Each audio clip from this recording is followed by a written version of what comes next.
नमस्कार। जनता पॉलिटिक्स में एक बार फिर आप सबका स्वागत है। सबसे पहले आप सबको रक्षाबंधन के पावन पर्व की बहुत बहुत शुभकामनाएं।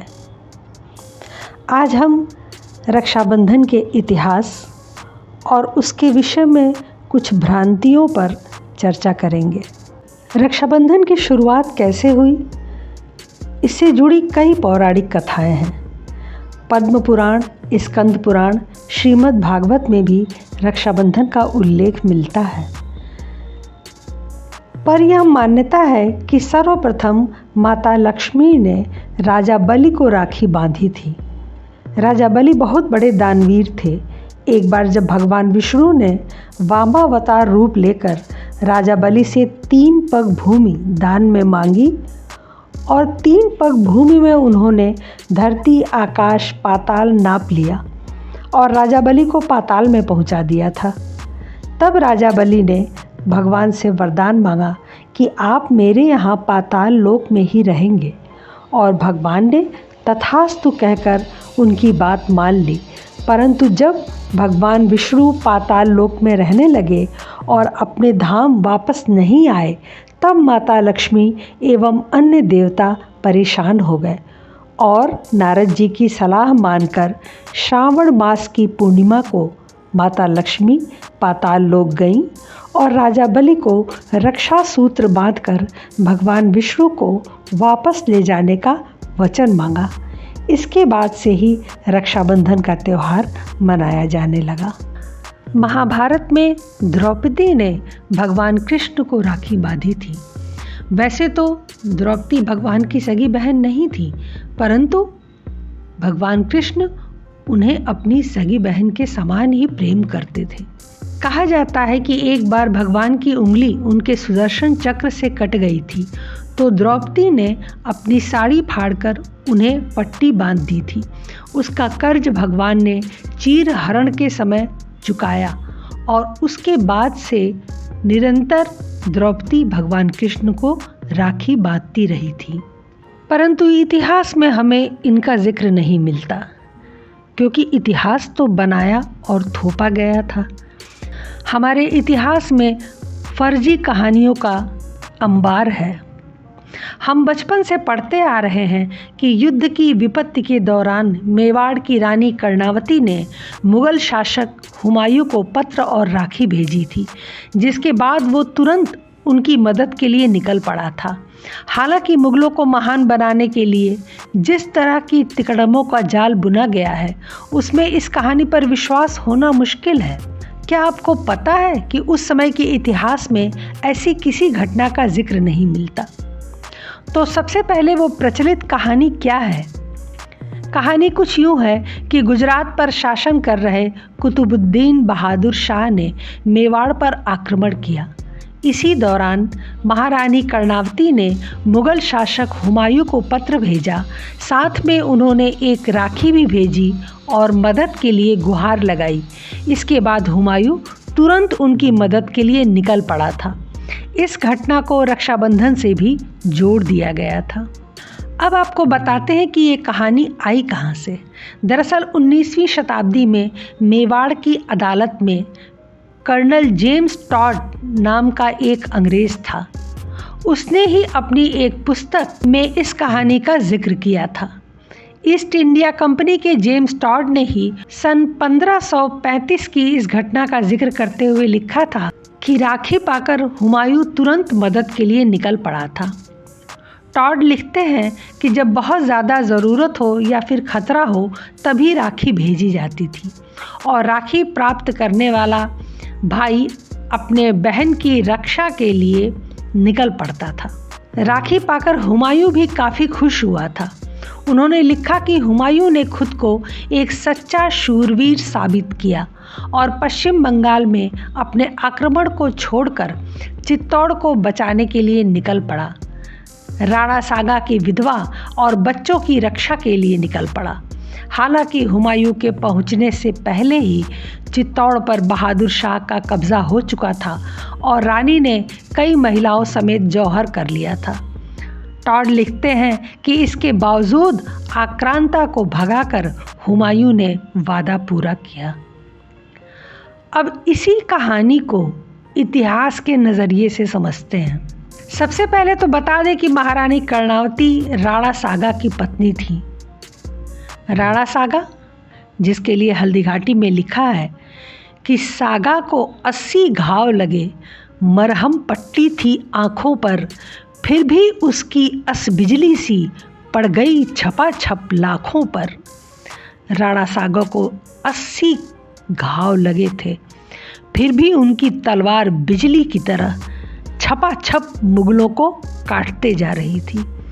ये थे महान राणा सागा। महाराणा संग्राम सिंह उर्फ राणा सागा ने राजपूतों को एकजुट कर मुगल शासक बाबर के खिलाफ एक मोर्चा बनाया और सन 1527 में खानवा के युद्ध में बाबर से भिड़े। हालांकि बाबर की तोपों, फौज में जिहाद की भूख भरना और नई तकनीकों का इस्तेमाल मुगलों के काम आया। राणा सागा बुरी तरह घायल हो गए और कुछ दिनों बाद उनकी मौत हो गई। इसके बाद बड़े बेटे विक्रमादित्य को सिंहासन पर बिठाकर महारानी कर्णावती ने शासन शुरू किया। उनका एक छोटा बेटा भी था जिसका नाम था राणा उदय सिंह। वही राणा उदय सिंह जिन्होंने 30 वर्ष से भी अधिक समय तक मेवाड़ पर राज किया और उदयपुर शहर की स्थापना की।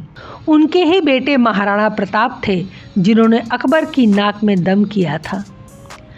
इधर बाबर की मौत के बाद 1530 में हुमायूं गद्दी पर बैठा।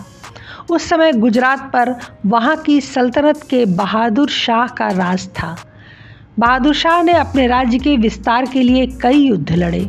ये वही बहादुर शाह था जो कभी अपने अब्बा शमशुद्दीन मुजफ्फर शाह द्वितीय और भाई सिकंदर शाह के डर से चित्तौड़ में छिपा था। बाद में बहादुर शाह ने मालवा को जीता और फिर उसने चित्तौड़ पर ही धावा बोल दिया। इतिहासकार सतीश चंद्रा अपनी पुस्तक हिस्ट्री ऑफ मेडिवल इंडिया में लिखते हैं कि किसी भी तत्कालीन लेखक ने कर्णावती द्वारा हुमायूं को राखी भेजने की घटना का जिक्र नहीं किया है और ये झूठ हो सकती है। तो फिर सच्चाई क्या थी? असल में हुआ क्या था जो हमसे छिपाया गया? पुस्तक the history of India for children volume 2 from the Mughals to the present में अर्चना गरोदिया गुप्ता और श्रुति गरोदिया लिखती हैं कि हुमायूं तो सुल्तान बहादुर शाह के कब्ज़े के कुछ महीनों बाद चित्तौड़ पहुंचा था। वो तो इंतज़ार कर रहा था कि कब मेवाड़ का साम्राज्य ध्वस्त हो। इस दौरान बहादुर शाह भी खुलेआम चित्तौड़ में मारकाट और लूटपाट मचाता रहा। उसके मंत्रियों ने उसे कह रखा था कि वो एक काफिर से लड़ रहा है, इसलिए मुस्लिम होने के नाते हुमायूं उसे नुकसान नहीं पहुंचाएगा। लेकिन हुमायूं ने चित्तौड़ के उसके कब्ज़े में जाने का इंतज़ार किया और फिर हमला बोला। शुरू में तो उसकी हार हो रही थी, लेकिन अंत में किसी तरह उसने गुजरात और मालवा पर कब्जा जमा लिया। इस तरह बहादुर शाह के सल्तनत का अंत हो गया। चित्तौड़ हमले के दौरान हुमायूं और बहादुर शाह के बीच पत्राचार भी हुआ था, जिसका जिक्र बनर्जी ने अपनी पुस्तक हुमायूं बादशाह में किया है। बहादुर शाह ने पत्र लिखकर हुमायूं को बताया था कि वो काफिरों को मार रहा है। बदले में हुमायूं ने भी लिखा था कि उसके दिल का दर्द ये सोचकर खून में बदल गया है कि एक होने के बावजूद हम दो हैं। और इस कहानी को एक हिंदू त्योहार से जोड़कर रक्षाबंधन को बर्बाद करने की कोशिश की गई।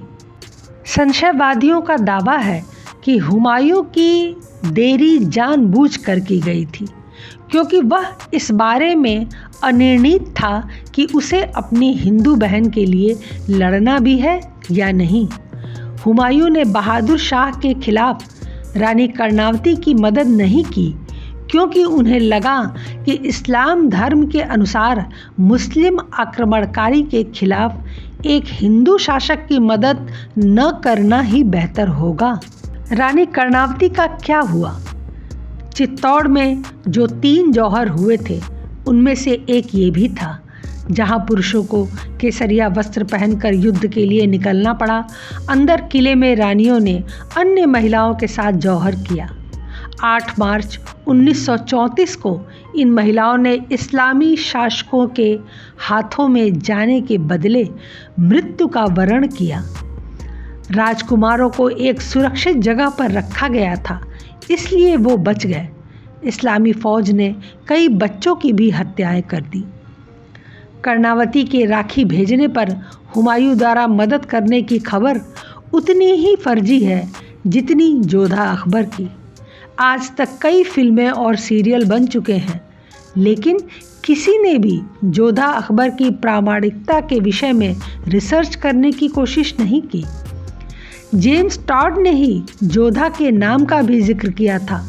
उससे पहले कहीं नहीं लिखा है कि अकबर की किसी पत्नी का नाम जोधा था।